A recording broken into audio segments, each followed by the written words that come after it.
Quelles nouvelles font-elles les unes des journaux ces derniers temps? Évidemment, les tensions entre la Corée du Nord et les États-Unis et des conditions météorologiques défavorables aux États-Unis.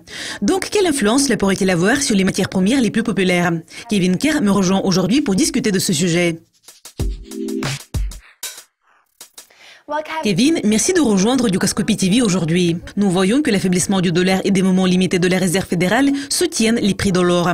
Et les tensions liées à la Corée du Nord contribuent également à la hausse des prix de l'or. Mais est-il trop tard pour investir dans l'or? L'or aura-t-il un potentiel de hausse limitée à l'avenir? Les prix des métaux précieux ont fortement augmenté en raison de l'affaiblissement du dollar.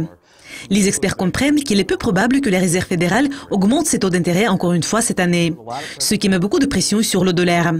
Par conséquent, beaucoup de gens se tournent vers le métal jaune. C'est pour cette raison que les prix ont un bon soutien au niveau actuel. Et l'or pourrait continuer à augmenter. Évidemment, ce sont plutôt les préoccupations géopolitiques liées à la Corée du Nord qui pourraient contribuer à cette hausse.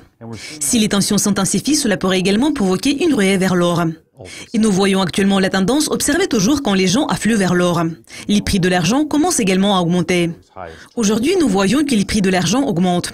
S'ils atteignent le niveau de 18 $ et dépassent ce niveau, je pense qu'ils pourraient atteindre le niveau de 20 $. Cela va dépendre des risques géopolitiques, surtout des tensions liées à la Corée du Nord. Mais dans le contexte actuel, nous allons voir toujours une ruée vers le métal jaune et vers d'autres métaux précieux tels que l'argent.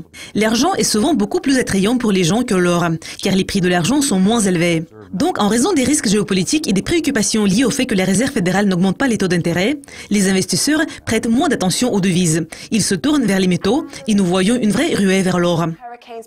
Et passons au pétrole. Les ouragans qui avaient touché les États-Unis ont fait la une des journaux. Donc, jetons un coup d'œil aux régions des États-Unis où la production de pétrole a été limitée et a été réduite en raison des conditions météorologiques défavorables. Quel impact cela a-t-il eu sur le pétrole brut américain? Et s'il s'agit des perspectives mondiales, comment les réductions de la production de pétrole de l'OPEP vont-elles influencer les prix du pétrole brut? Nous voyons que les prix du WTI et du Brent ont fortement augmenté en raison de plusieurs facteurs. Le rapport récent de l'AIE a montré que la demande de pétrole brut avait connu une forte hausse. En même temps, la production commence à reculer. Les ouragans qui avaient touché les États-Unis ont perturbé l'approvisionnement en pétrole et par conséquent, les prix de l'essence ont bondi. Les analystes craignent que les raffineries endommagées par les ouragans restent fermées pendant un certain temps. Tout cela aura un impact négatif sur l'approvisionnement en pétrole des États-Unis. Et comme je l'ai déjà dit, selon le rapport de l'AIE, la demande augmente. Donc la demande de pétrole est forte. Et nous prévoyons que les prix du pétrole brut vont augmenter pour atteindre certains niveaux techniques clés. Et nous pourrions probablement voir les prix s'établir au niveau de 60-65 $ si cette tendance se poursuit.